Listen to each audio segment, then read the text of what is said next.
reaction, you think Shapiro was the third hurricane to hit the United States in the past month. The actual LA Times headline on this quote, Berkeley braces for right-wing talk show host Ben Shapiro's visit. They're lashing themselves to the mast. Dinesh D'Souza has called Shapiro Hurricane Ben. Christina Hoff Sommers tweeted this, Category 5 hurricane about to strike Berkeley. Evacuators seek shelter now. Well, the school, for its part, has already announced free counseling services for traumatized students. Can you imagine going to those? Leave your self-respect at the door. Harmeet Dillon is an RNC National Committee woman from California and a very sensible person, and she joins us tonight. Harmeet, I saw Robbie George, the eminent Princeton professor, said yesterday, I think I'm quoting, I would sooner shut down a university than authorize counseling for students to deal with opinions they don't agree with. I mean, does anyone at Berkeley think, well, we're becoming parodies?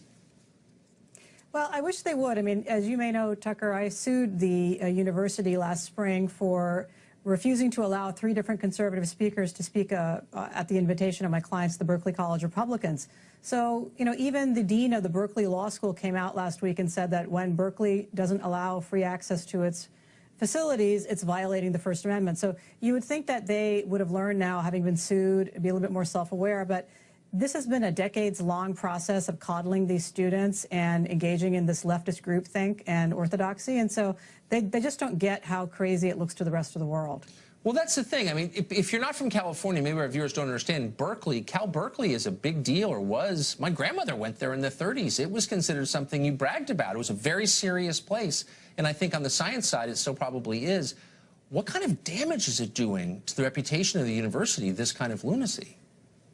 It's serious. I mean, there are, as you said, Tucker, multiple Nobel laureates from Berkeley. Berkeley is noted to be the birthplace of the free speech movement in the United States. And yet, you know, parents got to be looking at this. And the out-of-state tuition at Berkeley is $66,000. So if you're looking at that, you know, it's going to be self-selecting kind of snowflake types gravitating to Berkeley. And, you know, the puppies and the group hugs and the counseling and the trust falls and all this crazy stuff, it doesn't really equip the students to deal with the real world, where, yes, we have different ideas, clashes. People like Ben Shapiro will appear in your workplace and you'll have to deal with it. They're not doing students any favors here. Ben Shapiro, I mean, Ben Shapiro is not an inherently scary guy, as far as I can tell. So do you think, I mean, but there is a scary element to this, and that's the reaction from the left to speakers they disagree with. And we've seen a lot of violence at Berkeley recently.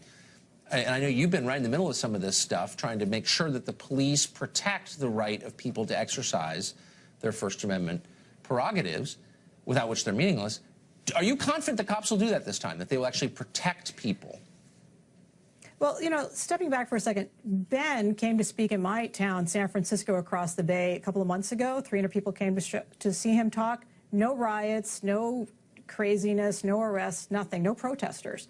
So all this mass hysteria at Berkeley is really being whipped up both by the Antifa, but also being enabled by the university and, frankly, by the vacuum of police authority. So on multiple incidents so far this year, we've seen the police in Berkeley and the campus police step back, stand down, and allow rioters, Antifa, really criminals and domestic terrorists, to overrun the city, terrorize people, break into shops, and generally scare normal citizens away from going to this event. I mean, I have friends who are scared to go to this event on Thursday at Berkeley. So when things like this happened 50 years ago, a succession of administrations sent in federal troops, whether it was to Little Rock or Oxford, Mississippi. They basically said your constitutional rights cannot be violated. I don't care what your local leaders say. We're going to protect your rights as enumerated in the Bill of Rights. Is there a place for that here, do you think? I hope not yet, Tucker, but I'll be there on the ground, as will other lawyers from my law firm, and, you know, lots of witnesses. The national news media will be there to see how Berkeley reacts. I think they've gotten the message through the lawsuit that what they've been doing in terms of suppressing conservative speech is illegal. But the police are also at risk here, because if they allow protesters selectively to suppress a certain viewpoint, that's a First Amendment violation as well. That's right. And the university has cracked down on this event. So I'll give you an example. This is at Zellerbach Hall, the big hall that holds 2,000 people. Sonia Sotomayor was allowed to speak there with the full hall of 2,000 people. Bernie Sanders was allowed to speak there last year with a full hall of 2,000 people. Yet Ben Shapiro is such a threat to the you know, common good of UC Berkeley that they're only allowing the hall to be halfway filled. They're also shutting down half the campus around the auditorium, and they're offering this counseling. I mean, they're hyping it. Yeah.